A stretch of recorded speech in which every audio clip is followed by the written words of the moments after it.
Paradise of Caribbean film तो आप लोगों ने जरूर देखी होगी, जो समुद्री डाकू पर आधारित एक फिल्म है जिसमें समुद्री डाकू कैसे शिप्स को लूट लेते थे और कैसे वे समुद्री दुनिया के एक तरह से शासक बन बैठे थे, इसके बारे में बताया गया है। आपको जानकर हैरानी होगी कि कुछ डाकू ऐसे थे जो अपनी पूरी जिंदगी ही समुद्र में बिता दी, तो कुछ डाकू का ऐसा खौफ था कि समुद्र में रहने वाले सैनिक भी उन डाकुओं को देख खुद को उसके सामने सरेंडर कर देते थे। सो फ्रेंड्स, चलिए आज हम आपको समुद्री दुनिया के एक सफर पर ले चलते हैं, जहाँ हम देखेंगे कि कैसे समुद्री लुटेरे समुद्र से गुजरने वाली जहाजों को लूट लिया करते थे और कैसे वे समुद्री दुनिया के बादशाह बन बैठे थे। तो क्या आप सफर पर चलने के लिए तैयार है? अगर हाँ, तो सबसे पहले आपके सामने पेश है Henry Morgan. America. Henry Morgan समुद्री दुनिया का बेताज बादशाह कहा जाता था। वो सबसे क्रूर और कुख्यात लुटेरे के रूप में याद किया जाता है। हेनरी मॉर्गन ने अमेरिका के एक क्षेत्र में बसे स्पेनिश जहाजों और वहां बसने वाली कॉलोनियों को तबाह कर दिया था।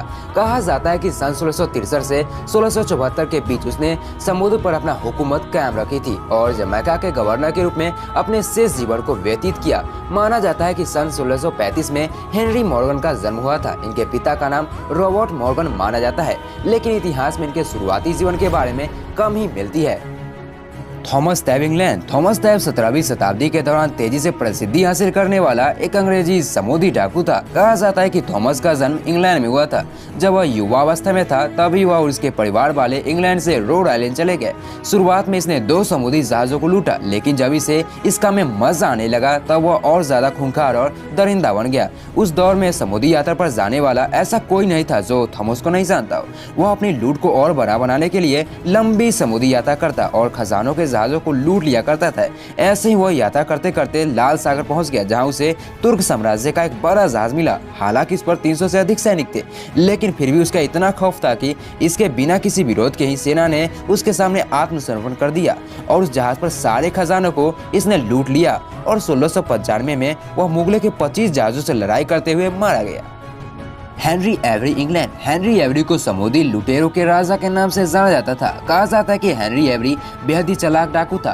वो कहीं पर भी जाता तो वह अलग अलग नामों का इस्तेमाल करता। इसे जॉन एवरी या फिर एवोडी के नाम से जाना जाता था, लेकिन बहुत ही कम लोग जानते हैं इसका असली नाम, इसलिए लोगों को इसके बारे में ज्यादा पता नहीं था। हालांकि ये तय था कि ये कुख्यात समुद्री डाकू था। इतिहास में मिली जानकारी के अनुसार हेनरी एवरी का जन्म 23 अगस्त 1659 को हुआ था। इस अंग्रेजी समुद्री डाकू ने सन 1690 तक मध्य अटलांटिक और भारतीय महासागरों में अपनी हुकूमत चलाई थी।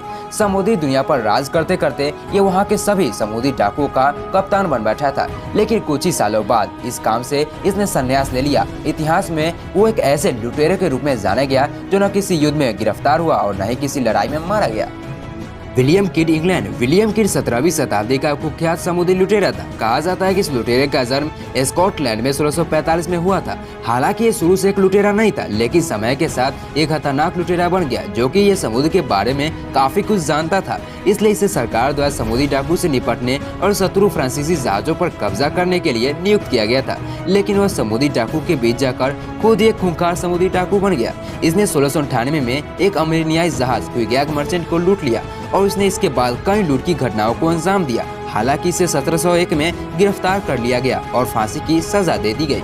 Mary Read England. अभी तक जितने भी लुटेरों के बारे में मैंने आपको बताया सभी पुरुष थे, है ना? लेकिन मैरी रीड नाम की ये महिला भी एक समुद्री डाकू ही थी, जिसका जन्म इंग्लैंड में 1695 में हुआ था। हालांकि इसके बारे में ज्यादा जानकारी नहीं मिलती है, लेकिन शुरुआत जीवन में इसने नौसेना के सैनिक के रूप में कार्य किया था। इस दौरान इसने कई समुद्री यात्रा की और यात्रा के दौरान कई बार इसका मुकाबला समुद्री लुटेरों से भी हुआ था। हालांकि एक बार इसका जहाज वेस्ट इंडीज में समुद्री डाकुओं द्वारा जब्त कर लिया गया था। शायद ये तभी से एक समुद्री लुटेरी बन गई। एक नाविक के रूप में कार्य करते हुए कब ये लूट की वारदात को अंजाम देने लगी, इसे खुद भी पता नहीं चला और 18वीं शताब्दी के शुरुआत में ये समुद्री डाकू के रूप में कुख्यात हो गई। मैरी रीड अपने लुटेरे के दल में सबसे प्रमुख महिला थी, हाँ, लेकिन इसके साथ और भी महिलाएं भी लुटेरी थी।